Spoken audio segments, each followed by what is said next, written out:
Chicken corn हो या फिर वेजिटेबल सूप, हम सब ने आज तक सूप को सिर्फ पीने के लिए ही इस्तेमाल किया है। लेकिन जापान में लोग नूडल्स के सूप को पीने के साथ साथ नहाने के लिए क्यों इस्तेमाल करते हैं?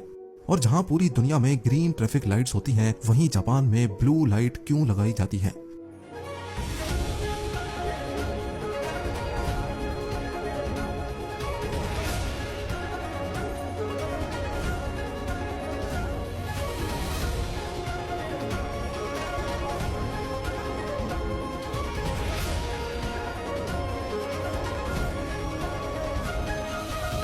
जापान एक ऐसी कंट्री है जिसको हमेशा अपने अनोखे तौर तरीकों की वजह से याद किया जाता है। आइए जानते हैं सिर्फ जापान में पाई जाने वाली ये अनोखी चीजें आखिर हैं क्या। नंबर 13, हम सब ने हॉट स्टीम बाथ या फिर कोल्ड बाथ का नाम तो सुन ही रखा है, लेकिन क्या आपने कभी नूडल्स बाथ का नाम सुना है? अगर नहीं तो आज आप ये जान लें कि जापान में नूडल और पोर्क सूप में बाथ लेना बहुत ही कॉमन है। जापानीज लोगों का मानना है कि नूडल्स के सूप में नहाना स्किन के लिए बहुत फायदेमंद होता है। नंबर 12, नॉर्मली पूरी दुनिया के रेस्टोरेंट्स में एक मेन्यू कार्ड दिया जाता है जिसमें टेक्स्ट फॉर्मेट में डिशेस का नाम लिखा होता है या फिर ज्यादा से ज्यादा उनकी फोटोज प्रिंटेड होती हैं। लेकिन जापान इस मामले में भी सबसे अलग है। जापान के रेस्टोरेंट्स के बाहर जाली खाने बनाकर उनको शोकेस में रखा जाता है ताकि बाहर से ही कस्टमर्स अट्रैक्ट हो जाएं। ये फेक मील्स रेजिन और वैक्स जैसे मटेरियल से बनाई जाती हैं और ये असली खानों से ज्यादा अट्रैक्टिव भी होती हैं और इनको बनाने में असली खानों से ज्यादा खर्चा होता है। नंबर 11, वैसे तो आप सबने किटकैट चॉकलेट का नाम तो सुना ही होगा, बल्कि इसका एलमंड फ्लेवर भी हम में से कई लोगों ने ट्राई भी किया होगा। लेकिन क्या आपको मालूम है कि जापान में किटकैट चॉकलेट के अजीबो गरीब फ्लेवर्स की एक लंबी लिस्ट मौजूद है। इस लिस्ट में सबसे ज्यादा सेल होने वाले फ्लेवर्स किटकैट चिली पेपर यानी काली मिर्च, शकरकंदी, मकई, सोयाबीन, वाटरमेलन, मैंगो और किटकैट ग्रीन टी फ्लेवर है। याद रहे कि ये किटकैट फ्लेवर्स की सिर्फ एक छोटी लिस्ट है जिसको जापान में बहुत पसंद किया जाता है। नंबर 10, क्योंकि जापान अपनी आबादी के हिसाब से बहुत छोटा है, इसी वजह से ये लोग कम स्पेस में ही एडजस्ट करने के आदी हो चुके हैं। इनको अपने घर, कमरों और शॉप्स की स्पेसेस को ऑप्टिमाइज करने की इतनी आदत हो गई थी कि फ्रिज में रखा गोल तरबूज भी जब ज्यादा जगह लेता था तो इनको ये बात हजम नहीं होती थी। 1978 में एक जापानीज ग्राफिक डिजाइनर ने पहली बार क्यूब यानी स्क्वायर शेप का तरबूज इंट्रोड्यूस करवाया। ये आइडिया सबको इतना अच्छा लगा कि फार्मर्स ने तरबूज को एक स्पेशल कंटेनर्स में उगाना शुरू कर दिया। इससे न सिर्फ तरबूज को ट्रांसपोर्ट करने में जगह बचती थी, बल्कि फ्रिज में भी ये आसानी से फिट आ जाता था। बाद में तरबूज को डेकोरेशन के लिए अलग अलग शेप भी दी जाने लगी। नंबर 9, रेलवे और सबवे स्टेशंस पे आपने कई स्टाफ वर्कर्स को रूटीन चेकअप करते देखा होगा, जैसा कि टॉर्च की मदद से ट्रेन के नीचे जॉइंट्स और सस्पेंशन को देखना कि कहीं वो अलग तो नहीं हो गए। इसी तरह जापान के सबवे स्टेशंस पे स्टाफ वर्कर्स की एक अनोखी जॉब होती है। इनको पीपल पुशर्स कहा जाता है। जी हाँ, उनका काम होता है लोगों को धक्का देना। ट्रेन का दरवाजा बंद होने से पहले पीपल पुशर्स का काम होता है कि लोगों को धक्का देकर ज्यादा से ज्यादा पैसेंजर्स को अंदर ठोसा जाए ताकि ट्रेन के अंदर का चप्पा चप्पा यूटिलाइज हो सके। नंबर 8, हमारे मुल्क में तो शायद ट्रेन का लेट होना बहुत ही कॉमन बात है।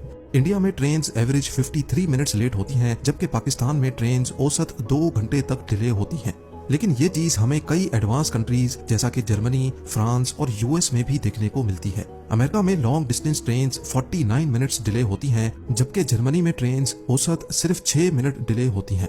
पर जापान तो जापान है, इस मामले में भी जापान बाजी ले चुका है, क्योंकि यहाँ ट्रेन्स सिर्फ और सिर्फ 54 सेकंड्स डिले होती हैं। सिर्फ चंद सेकंड डिले होने के बावजूद भी जापान में ट्रेन के लेट होने का एक सर्टिफिकेट भी इशू होता है। जी हाँ, अगर आप जापान में किसी इम्पोर्टेंट मीटिंग या ऑफिस में ट्रेन की वजह से लेट पहुंचे तो उसके लिए आपको रेलवे से एक सर्टिफिकेट मिलता है जो आप अपने ऑफिस में जमा करवा सकते हैं।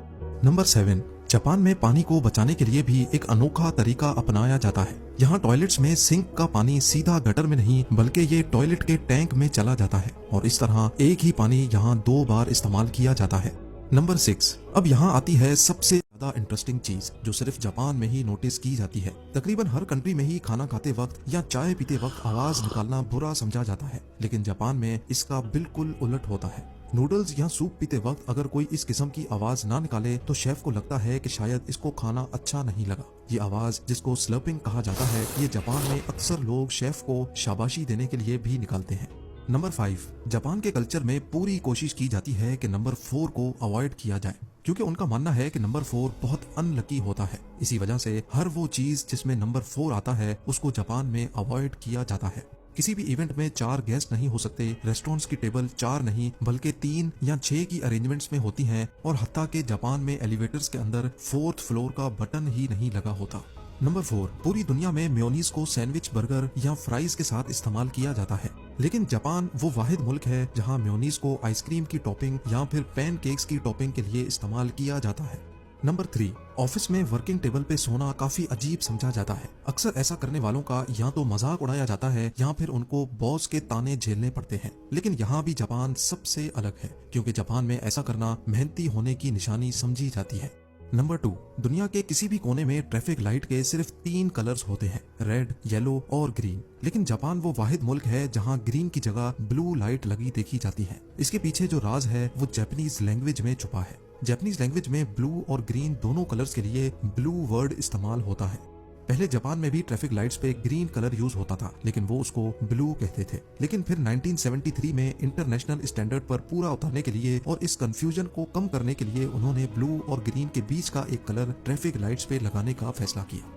और अब नंबर 1, हम सबने कई बार रेस्टोरेंट्स में अकेले बैठकर खाना खाया है और शायद ये प्रैक्टिस पूरी दुनिया में बहुत कॉमन है। लेकिन जापान के किसी रेस्टोरेंट में अगर आप अकेले बैठकर खाना नहीं खाना चाहते तो आपकी तन्हाई को दूर करने के लिए मैनेजमेंट के पास स्टफ्ड कार्टून कैरेक्टर्स भी मौजूद होते हैं, जिनको अपने सामने वाली सीट पर रखकर अपनी तन्हाई को मिटाया जा सकता है, जैसा कि इस फोटो में भी आप देख सकते हैं।